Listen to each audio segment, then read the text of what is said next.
Okay, good morning. I like this lesson 101. Whoa.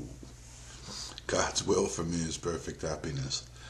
Um, then this lesson contains a little bit of what I was trying to get at yesterday and possibly sort of muddied the waters too, but let me read the first paragraph and maybe you'll understand or where I'm coming from with all of this.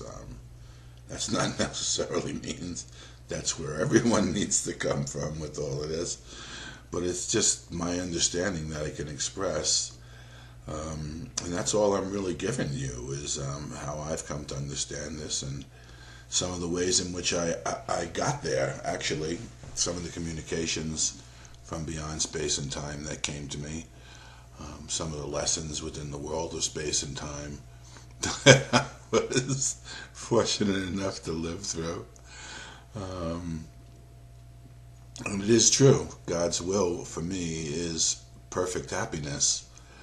And the perfect happiness comes from doing God's will. All joy comes from doing God's will. And all sickness, pain, suffering, death comes from the strange belief that there is actually another will. But let's read this first couple paragraphs for a second, and maybe I'll be able to get a bit into what I was trying to say yesterday about the idea of salvation being so closely tied to Christian establishment and crucifixion. So closely, because of the Christian establishment and the need to maintain, in a sense,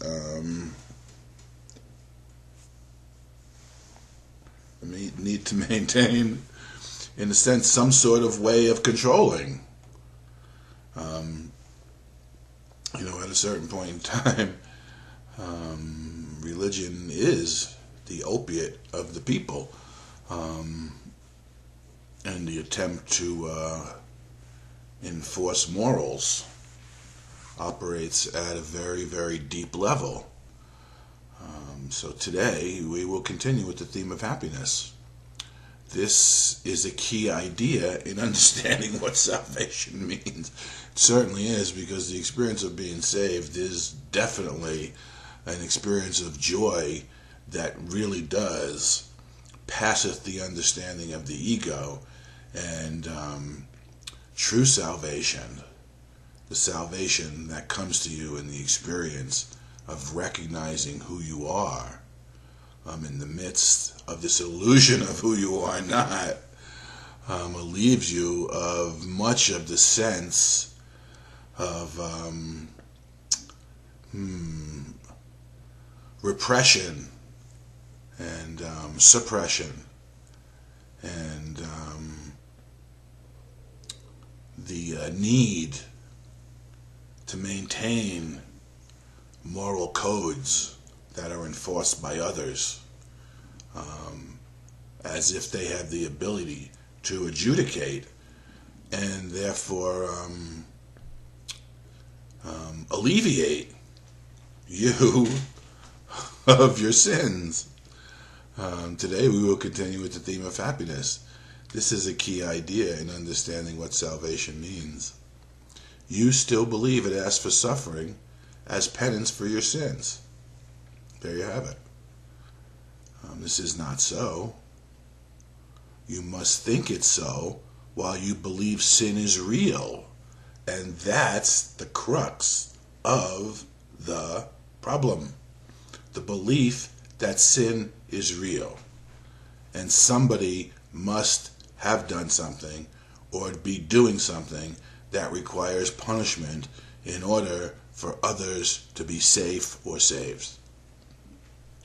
That's why the crucifixion looms so heavily on many of our hearts. There's a residual of it.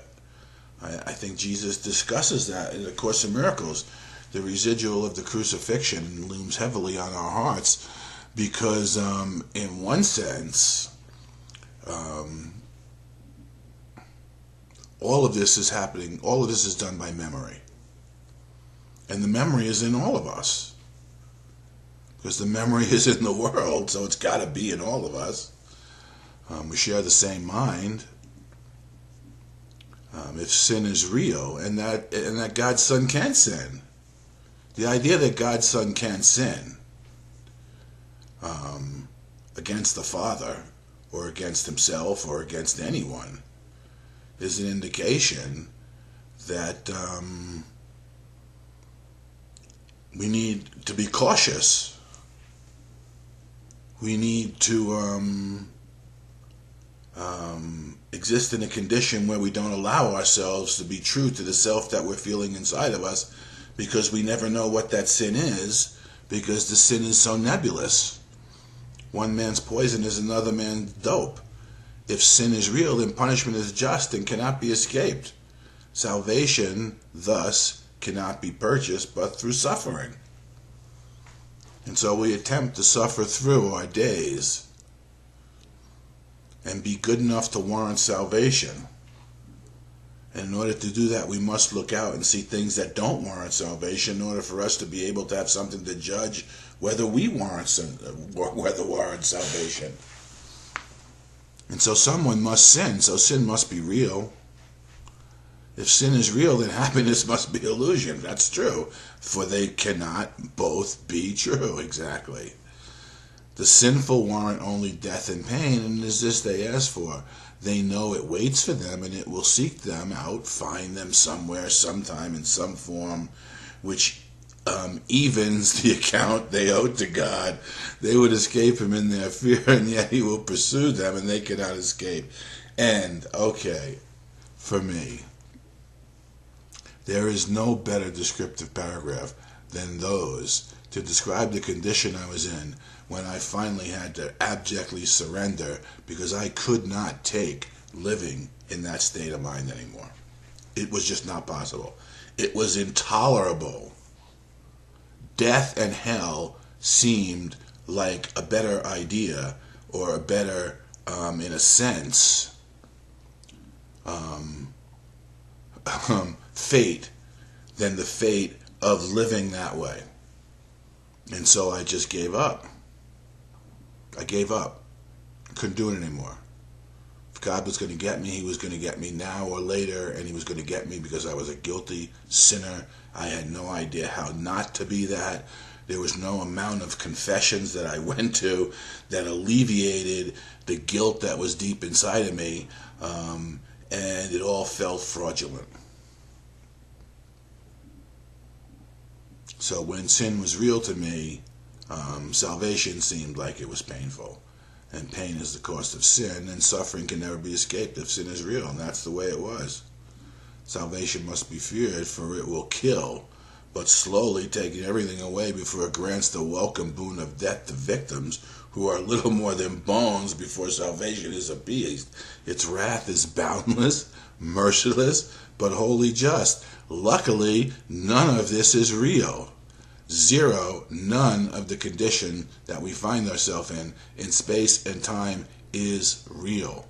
It is in reality. These ways of thinking do not exist, nor do you think that way and experience yourself that way in reality, which is why this is not reality. This is an illusion of reality, and we have become lost and enamored by the illusion, rather than being dedicated to what we are, which is God's love in extension. And this nagging idea that exists within us all, that at any moment we could be cut down because of something we did that we don't understand, and so we try to avoid doing something we don't understand how we do or not do, and that dynamic lives deep within each and every one of us, torturing us slowly. And the more we act to justify that thinking, the greater the torture becomes, and the closer and closer to sickness, suffering, and the ultimate death. And I'm sure he'll deal with it somewhere, and the fact that we are pursued beyond the grave. we're pursued beyond the grave. Not only do we die, when we die, we have to be judged, and then we will get our just rewards. I couldn't live that way, personally. I could no longer live that way. I just couldn't. I'm sorry. Maybe I'm weaker. I don't really know. All I know is I couldn't live that way. I couldn't put my finger on it. I just know that if this was the way my life seemed to be going, God was going to get me sooner or later. I couldn't afford to put off God getting me any longer, because I'd rather burn eternally in hell than live in this condition of not knowing any longer. And in that moment, there was salvation. There was Jesus waiting with his arms open, as he's waiting for everyone at that moment in themselves. Everyone has this moment in themselves. I don't know the degree, and I'm not judging anybody's degree to exist in this moment, because when it dawns on you, even conceptually, that this is the way it is, and the concepts that you're reading about what sin and salvation is in these first few paragraphs begin to match up to the feelings that you have been experiencing within yourself, and you begin to realize, oh my God, this is why I've been feeling this way all this time. The willingness and the ability to turn to one who does know, because we so obviously don't know, is right there waiting in that instant, and has always been waiting for each and every one of us there in that instant, and that is the instant where salvation is available to us. There is no sin. You need the practice periods today. The exercises teach sin is not real. Now, the idea that we've been mistaken becomes obvious. The idea that we have been mistaken becomes obvious in this lesson. Because if this is the way we have been thinking, then obviously we've been mistaken about everything that's going on here. Not just a little bit of it, but everything. We've been totally mistaken, and in the willingness to allow ourselves to be totally mistaken, the totality of a correction is made available to us. And that's what's really funny. So obviously when he says, we wonder, sometimes in the Course he'll say, well, it's an error in thinking, you've been mistaken. This is what all the error stems on. This is what all the error stems from. Obviously, if sin is not real, then this way of thinking is entirely mistaken. And we need a correction for all of it all at once, not just piecemeal, giving up little bits that we think we're mistaken about. We're mistaken about the entire system of thought that allows the perception of the fact that we need salvation from something that isn't real. That's the correction we need. It's the correction I needed. And if you're like me, to any degree, that's the thing. Doesn't matter what degree. You're in for a penny, you're in for a pound. You buy a little bit of it, you bought it all. The exercises teach sin is not real, and all that you believe must come from sin will never happen, for it has no cause. Now, the interesting thing about it is, if you look back objectively upon the lives that you've been leading and the history of the world of space and time, you begin to get an idea of what's been going on. The exercise teaches sin is not real, and all you believe must come from sin will never happen, for it has no cause. There goes all your churches and all your church establishment trying to mitigate your sins. The mitigation that they offer is actually entrenches you more in the reality of sin, thinking that when you confess them, you're getting rid of them, rather than when you confess them, you're professing your belief in sin, rather than your profession of faith in an eternal loving Father who sees you and created you beyond the ability to sin or be guilty at all. Accept atonement with an open mind, as if you could accept it with a closed one.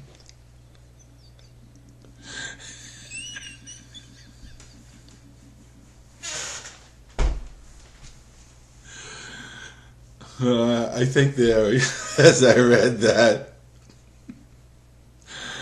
I think what he's alluding to is the idea that we conceptually like the idea. So we'll say, oh, I accept the atonement for myself over and over again. But we accept it from the point of view of still thinking that sin is real. And accepting the atonement is going to make up for the sins that we've committed, rather than the recognition that in the open-minded condition of accepting the atonement for ourselves, the recognition that none of this has been real, so there's never been such a thing as sin, dawns upon you. It's not a concept, it's an experience. Accept the atonement with an open mind, which cherishes no lingering belief that you made a devil of God's Son. No lingering belief in an illusion that something can alter what God created, changeless and eternal, whole, perfect, infinite, and only loving, and only lovable. There is no sin. We practice with this thought as often as we can today because it is the basis for today's idea. And establishments don't want that to be true because they think that in the truth of sin existing, the ability to control people's behavior occurs, rather than seeing if everyone had the experience. Instead of offering the experience of sinlessness and the guiltlessness of the Christ, which would immediately usher in a time of brotherhood and love, because that's what it is. And in the condition of brotherhood and love, there wouldn't be a thought of lack, need, someone taking something from somewhere. Jesus once told me, I'm talking about locking my cars and stuff, and he said to me, listen, you really have to trust the Christ in your brother and allow a space and time in which your brother recognizes your trust of the Christ in him. Why would anyone want your stuff if we all have been given everything equally? That's the question. And the second question would be, why, if he's your brother and you love your brother, would you deny your brother anything that you have?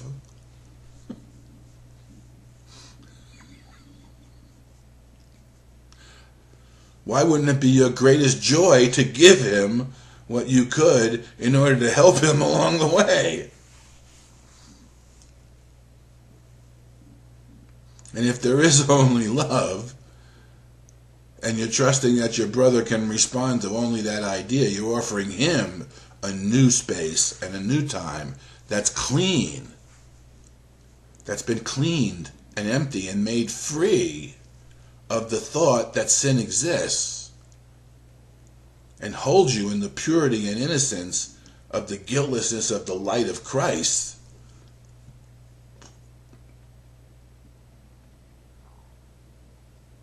If you don't do that, if I don't do that, this is what you say. Hey, if you're not going to do that, there's nobody who's going to do that. If nobody's going to open their mind and begin to think that way, then certainly, and the requirement is someone must. This is what I was trying to get to yesterday about desire. This is what I began to desire. I didn't know how to do it. I just knew I desired to meet the conditions necessary for me to be the one who was responsible for my own salvation and the salvation of the world. I have no idea how I'm going to do that, but I know it's true because I have been saved and I've recognized the world is saved. So it was my job to offer the world a place in which they can experience what I came to experience, and unless I met the conditions wherein which that was true, there was no one else to meet those conditions. And I want it to be true because it is true. Sin is not real. You cannot sin against your Father. You can only fail to think correctly and think that there's a mistake that needs to be corrected. And the totality of the mistake is this. So obviously we've had an error in our thinking. Just let that error be total and all-encompassing so the correction can likewise be. And you'll know God's will for you is perfect happiness, because there won't be any contradictory will or anything to interfere in your mind with the accomplishment of that will. There'll be no contradictions. There'll be no compromises necessary. There will only be the perfect joy and the continuous, ever-flowing reality. And that is who we are and what we are. God's will for me is perfect happiness. It must be His will for you as well. But how else are you going to discover that will unless I make room for me to know it and discover it and allow you to discover it as well? And this is what Jesus is doing for us. He's holding the truth of who we are inviolate in His mind and His heart and allowing us to discover it for ourselves, because it's the greatest discovery you'll ever make in your entire life here. And as a matter of fact, it will show you what life is and the fact that you have not been living life. You've been avoiding death. You've been avoiding the punishment for sin that you think you deserve. And you don't deserve that punishment because sin is not real, nor is the death that seems to come from the belief in it.